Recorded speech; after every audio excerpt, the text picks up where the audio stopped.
Bismillahirrahmanirrahim. Welcome back to our online class. This is Gulam Kibriya again here in our online class. I am requesting you from the very beginning, if you be the first time here in my channel, you are highly requested to subscribe our channel and you will share the video with your friends and other people surrounding you. Okay, let's begin our lecture. আজকে আমরা present perfect tense নিয়ে আলোচনা করব।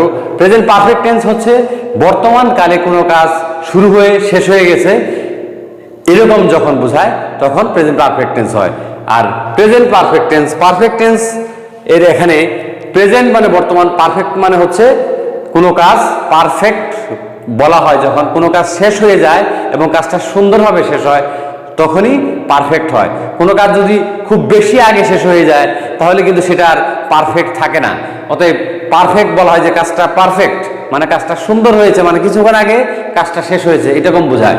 তো বর্তমানে কোনো কাজ শেষ হয়েছে এবং তার ফল বর্তমান আছে, বিদ্যমান আছে, এবং বাংলা ক্রিয়া শেষে আমরা যেভাবে প্রেজেন্ট পারফেক্ট টেন্সকে চিনব, ক্রিয়ার শেষে ইয়াছি, ইয়াছো, ইয়াছেন, স ইত্যাদি থাকে, সেই ক্ষেত্রে প্রেজেন্ট পারফেক্ট টেন্স হয়। যেমন আমি ভাত খেয়েছি, এই সি এখানে আছে। তো প্রেজেন্ট পারফেক্ট টেন্সের স্ট্রাকচার এটাই মূল জিনিস, এটা মুখস্থ রাখতে হবে। সাবজেক্ট হবে হ্যাভ অথবা হ্যাজ হবে। প্রেজেন্ট পারফেক্ট টেন্স মানে সাবজেক্ট প্লাস হ্যাভ অথবা হ্যাজ, তারপরে ভার্বের মূল ভার্বের পাস্ট পার্টিসিপল ফর্ম, মূল ভার্বের পাস্ট পার্টিসিপল ফর্ম। যেমন I subject have, I have eaten rice, আমি ভাত খেয়েছি। অর্থাৎ এখানে subject I, auxiliary verb I যেহেতু এই কারণে হ্যাভ হয়েছে, ইটেন ভার্বের past participle form eaten rice, I have eaten rice. Subject helping verb, মূল ভার্বের পাস্ট পার্টিসিপল ফর্ম, তারপরে অবজেক্ট। ওকে, এখন আমরা অ্যাফার্মেটিভ, নেগেটিভ এবং কোশ্চেন এই তিন ভাবেই এটার বিশ্লেষণ করব। Come to the point. এখানে আমরা দিয়েছি I have worked, affirmative, we have worked, you have worked, they have worked. আর থার্ড পারসন সিঙ্গুলারের ক্ষেত্রে he has worked, she has worked, it has worked. Negative I have not worked. I have work মানে হচ্ছে আমি কাজ করেছি, we have work মানে আমরা কাজ করেছি, আর নেগেটিভ মানে না বোধক, আর এটা হলো আই হ্যাভ ওয়ার্ক হা বোধক। আই হ্যাভ নট ওয়ার্ক, আমি কাজ করিনি। We have not work, you have not work.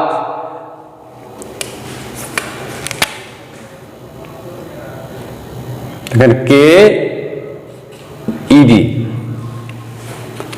তাহলে এখানে নেগেটিভ আমরা করলাম, তাহলে দে হ্যাভ নট ওয়ার্ক, তারা কাজটি করেনি। এবার থার্ড পারসন সিঙ্গুলার ক্ষেত্রে he has not worked, she has not worked, it has not worked. এটা হলো নেগেটিভ। এবার আমরা কোশ্চেনের ক্ষেত্রে আমরা কি করব? কোশ্চেনের ক্ষেত্রে সব সময় কোশ্চেনের ক্ষেত্রে অক্সিলারি ভার্ব সাবজেক্টের আগে চলে আসে। প্রেজেন্ট পারফেক্ট টেন্সে হ্যাভ যেহেতু হ্যাভ এবং হ্যাজ হয়, সেক্ষেত্রে হ্যাজ এবং হ্যাভটাকে সাবজেক্টের আগে বসিয়ে দিতে হবে। মাই ডিয়ার স্টুডেন্টস, হ্যাভ, তারপর সাবজেক্ট, তারপরে মূল ভার্বের পাস্ট পার্টিসিপল ফর্ম, তারপর question mark. Have I work, আমি কি কাজ করেছি? হ্যাভ ইউ ওয়ার্ক, তুমি কি কাজটি করেছো? Have we work, have they work, এরকম ভাবে আমরা কোশ্চেন করব। থার্ড পারসন সিঙ্গুলারের ক্ষেত্রে হ্যাজ হি ওয়ার্ক, সে কি কাজটি করেছে? ঠিক একইভাবে has she work, has it work, ইহা কি কাজটি করেছে? I think the idea is clear, my dear students and valued viewers.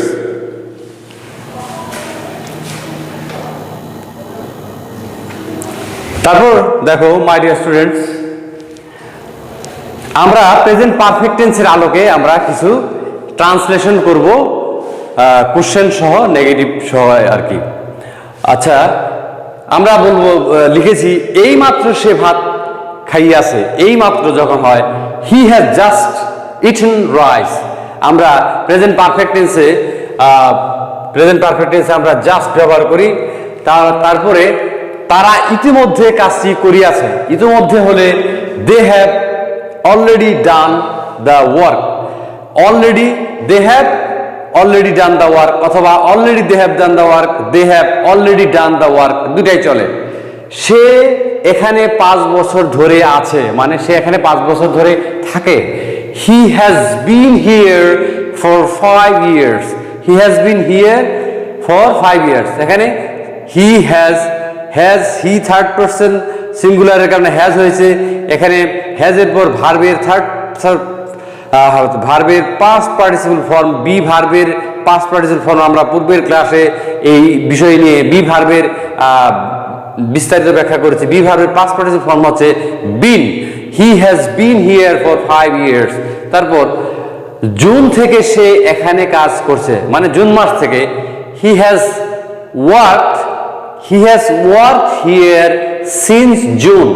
তো তাহলে যখন কোনো কাজের পয়েন্ট শুরু করা হয় তখন আমরা সিন্স ব্যবহার করি, তো সেই ক্ষেত্রেও কিন্তু প্রেজেন্ট পারফেক্ট টেন্স ব্যবহৃত হয়। হি has worked here since June, say June থেকে কাজ করছে। এখনো সে আসেনি, এখনো তখন আমরা কি ব্যবহার করি? Yet. He has not come yet, he has not come yet. He subject, has, তারপরে নট, হ্যাজের পরেই নট দিতে হবে, হ্যাভের পরেই নট দিতে হবে, তারপর মূল ভার্ব আসবে, তারপর মূল ভার্বের পাস্ট পার্টিসিপল ফর্ম। আমরা জানি কাম, কেম, কাম। ভার্বের ভার্বের পাস্ট পার্টিসিপল ফর্ম, কামের পাস্ট পার্টিসিপল ফর্ম হচ্ছে come. He has not come yet. ঘন্টার পর ঘন্টা সে পড়িয়াছে, মানে পড়াশোনা করেছে। He has studied, he has studied for hours, he has studied for hours. So my dear students, you should practice makes you perfect.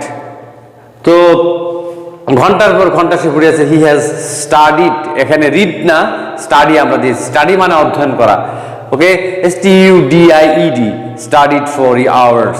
তুমি কি কখনো লন্ডনে গিয়েছো? Have you ever been to London? এখানে বিন মানে কিন্তু গো এর কাজ করছে, অর্থাৎ গো, ওয়েন্ট, গন। অর্থাৎ এখানে ওয়েন্ট আমরা যদি ব্যবহার করতাম সেটা হতো। তো আমরা এভার ব্যবহার করেছি, তারপর বিন ব্যবহার করেছি। Have you ever been to London? তাহলে তুমি কি কখনো লন্ডনে গিয়েছো? কত সময় ধরে বা কখন যাবত তুমি তাকে চিনিয়াছো বা চিনিয়াছো। How long have you known her? How long কতদিন যাবত, কতদিন মানে এখানে হাউ লং বলতে সময় বলছে, কত সময় যাবত তুমি তাকে, how long have you known her. তাহলে আমরা প্রেজেন্ট পারফেক্ট টেন্স ব্যবহার করি কোন কোন ক্ষেত্রে? জাস্টের ক্ষেত্রে, অলরেডির ক্ষেত্রে, তারপরে ফর 5 years এরকম, তারপরে সিন্স, তারপরে ইয়েট, তারপরে হি হ্যাজ স্টাডিড ফর আওয়ার্স। এখানে সময় বোঝানো হয়েছে, 4 hours মানে ঘন্টার পর ঘন্টা। তারপরে have you ever been, have you ever আমরা প্রেজেন্ট পারফেক্ট টেন্সে ব্যবহার করি। তারপর হাউ লং এরকম ফ্রেজটা প্রেজেন্ট পারফেক্ট টেন্সে ব্যবহার করি। My dear students, I think you have been satisfied. I think you have got the idea. I think you have enjoyed the class. If you enjoy the class, you are highly requested to subscribe our channel. You are highly requested to share the video with your friends and other people surrounding you. Keep watching, keep learning, stay home. Thank you all, thank you everybody.